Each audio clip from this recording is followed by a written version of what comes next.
आजादी, हम लेके रहेंगे आजादी, है हक हमारा आजादी। इमरान रियाज जिंदाबाद, सर जिंदाबाद,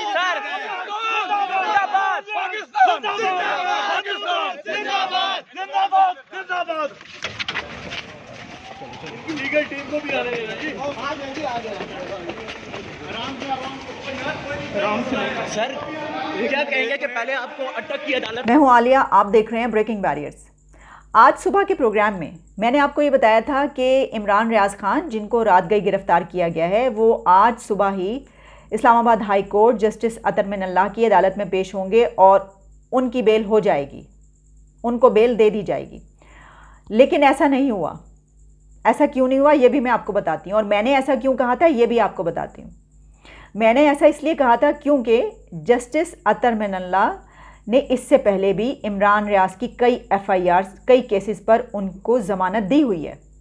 और इसके अलावा ये भी है कि जस्टिस अतर मिनल्लाह एक ऐसे जज समझे जाते हैं जो ख़ास तौर पर सिविल लिबर्टीज़ और freedom of speech, freedom of expression के ऐसे कोई भी केसेस होते हैं तो उनको एक प्रोग्रेसिव माइंडसेट का जज समझा जाता है।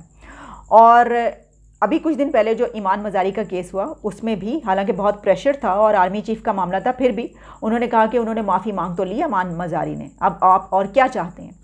तो यही वजह थी कि मैंने ये कहा था कि उनको आज ही बेल हो जाएगी उनकी अदालत से, और ऐसा नज़र आ रहा था कि वो बड़े खुश भी नज़र आ रहे थे इमरान रियाज। लेकिन अब आज आप उनकी ये तस्वीर देख लें, आपके सामने है। एक रात के अंदर, अभी सिर्फ एक रात हवालात में गुजारी है इमरान रियाज ने। तो बड़के मारना, क्लेम्स करना, दावे करना, ये सब करना बहुत आसान होता है। प्रैक्टिकली अगर आप एक रात भी बगैर तकिए के ना सो सकें हवालात में, तो फिर कौन से दावे इनकलाब लाने के, कौन सा इनकलाब है और आप कितना इनकलाब ला सकते हैं, इसी से अंदाज़ा हो जाता है। लेकिन अब इस पे बात के ये एक स्ट्रेटजी के साथ किया गया, यानी इमरान रियाज को जो गिरफ़्तार किया गया और उनका ये केस इस्लामाबाद अदालत में ना लगे, ये बाकायदा प्लानिंग के तहत किया गया है, क्योंकि उनको उस जगह से गिरफ़्तार किया गया है जो इस्लामाबाद की डोमेन में नहीं आता। तो जस्टिस अतर मिनल्लाह ने आज ये कह के इमरान रियाज खान की दरख्वास्त निपटा दी। जब वो पहुँचे अपना केस लेकर, उन्होंने कहा कि आपको लाहौर हाई कोर्ट जाना पड़ेगा, वहाँ से रुजू करना पड़ेगा, क्योंकि ये तो पंजाब के डोमेन में आता है। अटक टूल प्लाजा से उनको गिरफ़्तार किया गया तो वो उनके डोमेन में नहीं आता। तो अब आप देख लीजिए, अभी तो हथकड़ियाँ उनको लगाई गई थी, अब तो ऐसा लग रहा है उनको देख के कि उनको बेड़ी भी पहना दी गई। अब उनको लाहौर आना है, वापसी लाहौर की तरफ, और यहाँ की अदालत देखते हैं कि क्या फ़ैसला देती है। जो मैंने ये कहा कि स्ट्रेटजी के तहत, तो हो सकता है कि पूरी प्लानिंग हो कि भाई अगर तो इस्लामाबाद कोर्ट में पहुँचता है ये मामला, तो ये तो यूँ करके चुटकी बजाने में इनकी बेल हो जाएगी, तो क्या फ़ायदा। तो ज़रा इनको जो है थोड़ा सा रगड़ा लगाया जाए। अभी तो एक रात की बात है, तो आप देख लें, ये जो तस्वीर सामने नज़र आ रही है, हम इसको अप्रिशिएट नहीं कर सकते। ये कोई इतनी अच्छी तस्वीर नहीं, इतनी अच्छी क्या, बिल्कुल भी अच्छी तस्वीर नहीं है। ये एक बहुत ही नेगेटिव पोर्ट्रे कर रही है पाकिस्तान की जर्नलिज़म को, पाकिस्तान की सियासत को, रियासत को, जिसको भी आप कह लें। लेकिन सबसे बड़ी सितम ज़रीफ़ी और बड़ी अहम खबर वो ये है कि इमरान रियाज को farmer prime minister Imran Khan ने गिरफ़्तार करवाया। इमरान रियाज को गिरफ़्तार करवाने वाले साबिक वज़ीर आज़म इमरान खान हैं। आप हैरान ना हो, ये बात बिल्कुल ठीक है जो मैं आपको बता रही हूँ। इसकी वजह ये है कि जिस कानून के तहत इमरान रियाज को गिरफ़्तार किया गया, अरेस्ट किया गया है, वो ordinance former prime minister Imran Khan ने उस सेशन में पास करवाया था जिसको वो प्रिजाइड कर रहे थे, उनकी कैबिनेट का सेशन, जिसमें इस ऑर्डिनेंस की अप्रूवल हुई थी, और उसके बाद उन्हीं के प्रेसिडेंट ने इस ऑर्डिनेंस को पास किया था। और ये ऑर्डिनेंस क्या है? ये ऑर्डिनेंस ये है कि जो भी फ़ौज पर, अदलिया पर, इदारों पर, यानी आर्मी और जुडिशरी पर जो भी इसको क्रिटिसाइज़ करेगा, जो भी बात करेगा, उसको 5 साल के लिए उठा के जेल में डाल दिया जाएगा। ये ऑर्डिनेंस आया था इमरान खान के दौर में। मैं आपको तस्वीर दिखा रही हूँ, इमरान खान खुद कैबिनेट की जो सेशन हो रहा है इसके अंदर बैठ के सब लोगों ने इसकी अप्रूवल दी। और इससे भी हिलेरियस न्यूज़ ये है कि उस वक्त इमरान रियाज खान ने इसको सपोर्ट किया था, बहुत सपोर्ट किया था। उन्होंने कहा था हाँ ये बिल्कुल आना चाहिए, ये होना चाहिए, जो इदारों के ख़िलाफ़ वो बात होती है। उसकी वजह क्या थी? उसकी वजह ये थी कि उस वक्त सेम पेज था, सभी सेम पेज पे थे, ये पता ही नहीं था कि ये कुछ हो जाएगा। हम इससे पहले भी आपको बता चुके हैं कि देखें, इससे पहले भी इमरान रियाज खान जो हैं वो कैसे फतवे लगाते रहे गद्दारी के। मैं आपको बता चुकी हूँ। बल्कि अगर आपको याद हो, कुछ दिन पहले एक वीडियो मैंने पिछले प्रोग्राम में आप जाकर देख सकते हैं, एक वीडियो मैंने आपके लिए प्ले की थी जिसमें मतीउल्लाह जान कोर्ट के बाहर थे और इमरान रियाज, समी अब्राहम, उनके जैसे ही उनके कुछ दोस्त सहाफ़ी ये सब थे, और उन्होंने जिस तरीके से मतीउल्लाह जान का ठट्ठा उड़ाया था, उनके वो मजाक बनाते रहे, बहुत ही गंदे किस्म के मजाक करते रहे, उनको तज़हीक करते रहे, उनकी बहुत ज़्यादा ज़िल्लत इंसल्ट करते रहे, और वो साथ में जवाब देते रहे, आगे से पूरा टैकल करते रहे कि आप सबूत दें, आप बताएं, बड़ा गंदा किस्म का इल्ज़ाम उनके ऊपर लगाते रहे। ये सब करते रहे और वीडियो बनती रही और फिर वो वायरल हुई तो सब ने इतना थू थू की इन सब लोगों पर कि ये क्या किया इन्होंने। आपकी मतलब सहाफ़ियों और जर्नलिस्टों के दरमियान दुश्मनी यहाँ तक होगी कि आप इस किस्म का मजाक बनाएंगे। लेकिन आप ये जान लीजिए कि जिस वक्त वो ये कर रहे थे ना, उसी वक्त ये तय हो गया था कि इमरान रियाज के साथ ये होगा जो अब हो रहा है, जेल जाएंगे ये। क्योंकि ये जो दुनिया है ना, ये कारखाना है, एक हाथ दे और एक हाथ ले, एक हाथ दे दूसरे हाथ ले। जो आप करते हैं वो आपके सामने आ जाता है। तो उनके साथ और भी जो जर्नलिस्ट थे, समी अब्राहम और कुछ और लोग, अब वो ज़रा देखें कि आगे होशियार हो जाएं क्या होने लगा है उनके साथ आगे। इमरान रियाज को तो नज़र आ गया जो उनके साथ हुआ है। अपनी अपनी सोच होती है, हम तो ऐसा सोचते हैं कि क्या ये इसकी वजह से ऐसा हुआ है। लेकिन इसमें बड़ी अहम बात ये कि farmer prime minister Imran Khan ने आज चीचा वतनी में एक जलसा किया और उसमें उन्होंने सल्यूट किया, सलाम पेश किया इमरान रियाज खान को और अयाज़ अमीर को और उन तमाम जर्नलिस्टों को जो इस वक्त उनके साथ खड़े हैं। उन्होंने कहा कि ये जो हैं ये जिहाद कर रहे हैं। तो उस वक्त यकीनन उनके जहन में ये होगा कि ओहो, ये मैंने क्या कर दिया, मेरी कैबिनेट में मैंने ही तो अप्रूव किया ये वाला लॉ, ये जो ऑर्डिनेंस आया ये मैं ही तो लेकर आया हूँ जिसमें 5 साल के लिए जेल में अंदर डाल दो इन सबको। तो असल में तो मेरी वजह से ही अंदर गया। और इमरान रियाज भी ये सोच रहे होंगे कि जिस कानून पर ये मेरे साथ किया जा रहा है इसको तो मैंने बड़ा सपोर्ट किया था। तो इससे ये बात मैं सिर्फ इसलिए नहीं कर रही कि बात बराए बात कि मैं क्रिटिसाइज़ कर रही हूँ, ये मैं इसलिए की है कि यही वक्त है, ये वक्त है कि उठ खड़े हों, सब मिल जाएं कि ये तमाम पॉलिटिकल पार्टीज़, भाई ये जब पास हुआ तो बाकी पॉलिटिकल पार्टीज़ कहाँ थी। ये तो ह्यूमन राइट्स की इतनी बड़ी वायलेशन कि आप ये कह रहे हैं कि कोई बात नहीं कर सकता, मतलब वही मुकद्दस का है, कुछ चीज़ें मुकद्दस। अच्छा, तो जो अदालतें हैं वो भी इसी वजह से जो है वो बड़े आराम से वो रिलैक्स होकर फैसले करती हुई हमें नज़र आ रही हैं कि जिसमें इस्लामाबाद को आगे लग जाती हैं, वो कहती हैं उनको समझ नहीं आई उन्हीं बात की। और हम भी बड़े आराम से, मतलब मेरे तो जहन में नहीं था कि ये वाला कानून पास, बड़े आराम से हमने अदालतों को तो वो लपेटा इसमें कि ये इन्होंने किया कैसे, अभी भी करते रहेंगे।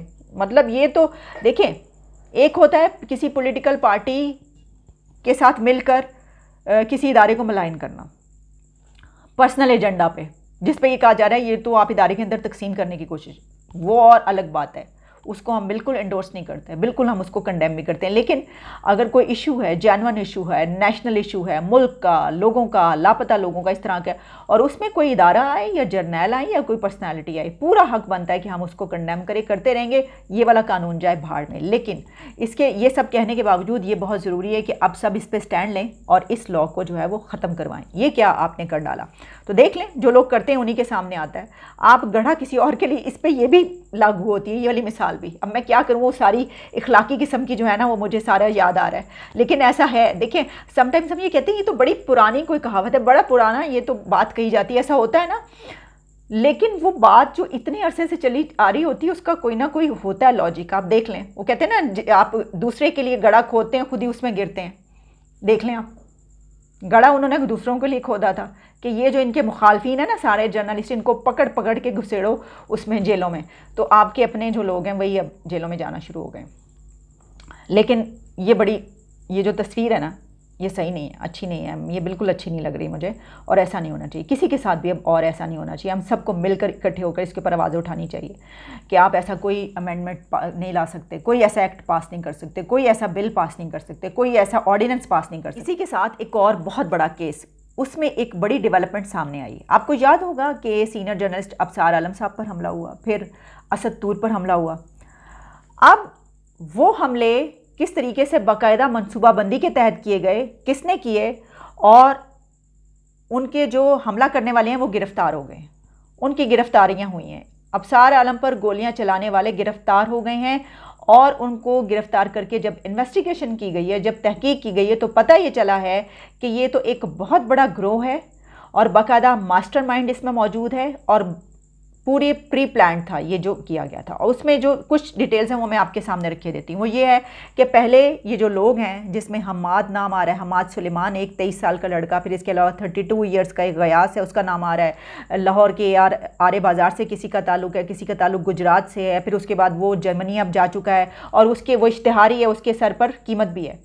इन सब ने मिलकर इनको, अब जाहिर है यही हम कह सकते हैं कि सुपारियां दी गई हैं। जिस तरह ये कहते हैं कि जी इमरान खान की शेख रशीद कह रहे थे, कौन कह रहे थे उस दिन कि इमरान खान के सर पे अफ़गानिस्तान में सुपारी दी गई है, तो ये क्या दिया गया, ये भी बाकायदा प्लानिंग के तहत किया गया है कि मुल्क के जो जर्नलिस्ट हैं उनको बाकायदा मतलब प्लानिंग के तहत कत्ल करवाया जाए। गुस्सा और अदावत और रंजिश और बदला, ये सब और चीज़ें होती हैं। यानी आप जो हैं कहते हैं ज़रा थोड़ी सी इसको वो करके आओ, मेरे खिलाफ ये बोला ये, लेकिन इतने बड़े प्लान्स पाकिस्तान के अंदर जर्नलिस्टों को कत्ल करने के प्लान हो रहे हैं। और ये जो लोग हैं ये जर्मनी, यूनान, इंग्लैंड, यहाँ से इनके ताने बाने मिले हुए हैं। और इन्होंने जो प्लान बनाया था, पहले ये प्लान किया था कि अबसार आलम क्योंकि घर से नहीं निकलते थे, यानी कम निकलते थे, तो किस वक्त उनको मारा जाए ये सोच रहे थे। तो उसके बाद ये सोचा कि ऐसा करते हैं कि पहले असद तूर पे हमला करते हैं और उसके बाद अबसार आलम यकीनन उनको देखने के लिए, उनसे मिलने के लिए उनके घर जाएंगे, तो उस वक्त उन पे हमला करेंगे। लेकिन फिर इस ग्रुप को ये पता चला कि अबसार आलम ने अब वॉक करना शुरू कर दिए, वॉक के लिए वो जाते हैं। तो उन्होंने फिर रेकी की पूरी और प्लान बनाया कि किस वक्त करें, और फिर जो है वो उस वक्त उनके ऊपर गोलियां चलाई गई। और उसके बाद फिर अप्रैल के महीने में यही हुआ और कहा जा रहा है कि फरवरी 2021 में ये प्लानिंग की गई थी और उसके बाद मई के महीने में असद तूर पर हमला हुआ। तो ये सारी डिटेल्स जो हैं वो पब्लिश हो रही हैं। इसमें किसी को 15 लाख दिए गए, किसी को 10 लाख दिए गए, इस तरह कीमतें की दी गई और किराए पर कातिल हासिल किए गए। भाई ये बहुत ही एक ख़तरनाक खौफनाक इंकशाफात हैं जो सामने आ रहे हैं। यानी पहले तो सिर्फ यही आए थे कि मुल्क के बाहर जो है वहाँ पर जो है कोई ऐसी साजिशें पल रही हैं। अब पता ये चल रहा है कि मुल्क के अंदर लोगों को मारने के लिए भी ऐसी साजिशें हो रही हैं जिसमें ऐसे लोगों को इस्तेमाल किया जा रहा है। अब इसके ऊपर देखते हैं कि क्या इन्वेस्टिगेशन आगे किस तरह बढ़ती है और क्या होता है।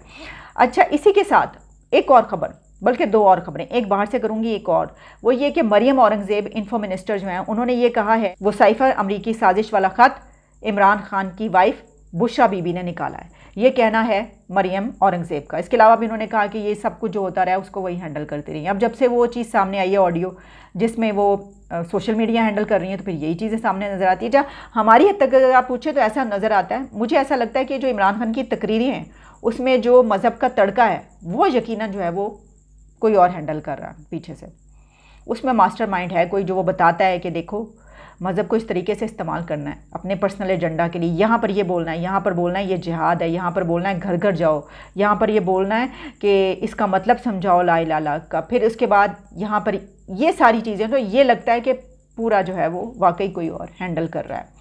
एक आखिरी खबर, अफ़गानिस्तान चलते हैं ज़रा। अफ़गानिस्तान से खबर ये है कि वहाँ पर मुल्ला उमर बहुत बड़ा दहशतगर्द जिसने इस रीजन में जो आग लगाई, तबाही मचाई और सैकड़ों हज़ारों लोगों को जो है वो मारने का सबब बना, उसकी एक गाड़ी, पुरानी गाड़ी जो उसने अंडरग्राउंड ज़ेरे ज़मीन छुपा दी थी, वो निकल आई। अब वो कोरोना वैगन है। तो अब अफ़गानी तालिबान ये सोच रहे हैं कि उस पे जो है वो म्यूज़ियम में इसको जो है वो रखें।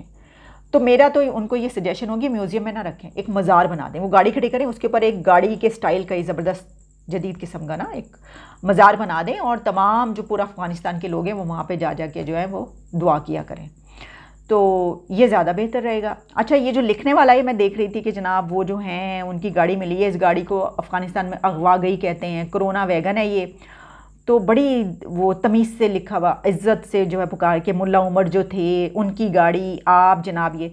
तो मुझे ऐसा लगा कि शायद ये औरिया मकबूल जान की तहरीर है। मैंने कहा अच्छा ये औरिया मकबूल जान साहब ने लिखा, लेकिन पता ही चला कि ये तो जियो में पब्लिश हो रहा है, तो वेब डेस्क। तो फिर हो सकता है कि वहाँ पे जो पीछे बंदा बैठा ये लिख रहा हो, रिपोर्ट कर रहा हो, उसका कोई माइंडसेट जो है वो वैसे ही मिलता जुलता हो। अच्छा, इसी के साथ मुझे एक और बात याद आई, वो ये थी कि मुल्ला उमर की एक तस्वीर कुछ अर्सा पहले औरिया मकबूल जान साहब ने ट्वीट की थी जिसमें वो गाड़ी में ही बैठे हुए थे, वो यही वाली गाड़ी होगी कोरोना वैगन, और उस पर लिखा था, कैप्शन था औरिया मकबूल जान का कि देखें कैसे कदावर थे मुल्ला उमर कि जब वो गाड़ी की ड्राइविंग सीट पर बैठते थे तो उनका सर गाड़ी की छत से जाके लगता था। तो उसको मैंने सब ट्वीट कर दिया था कि चलें, उसका सर तो गाड़ी की छत से जाके लगता था, लेकिन आपकी मुनाफकत का सर कहाँ पर जाके लग रहा है। यानी इतने डबल स्टैंडर्ड्स कि औरिया मकबूल जान साहब के भी औलाद सारी बाहर पड़ी हुई है, कोई अमेरिका, यूके, तो पता नहीं किधर किधर हैं। तो वो देखें, कौम के लिए, कौम के नौजवानों को इधर लगाने के मुल्ला उमर की मतलब इतनी इज्जत। और वो चलें, इजाज़त दें, दोबारा मुलाकात होती है आपसे। Take care and good bye.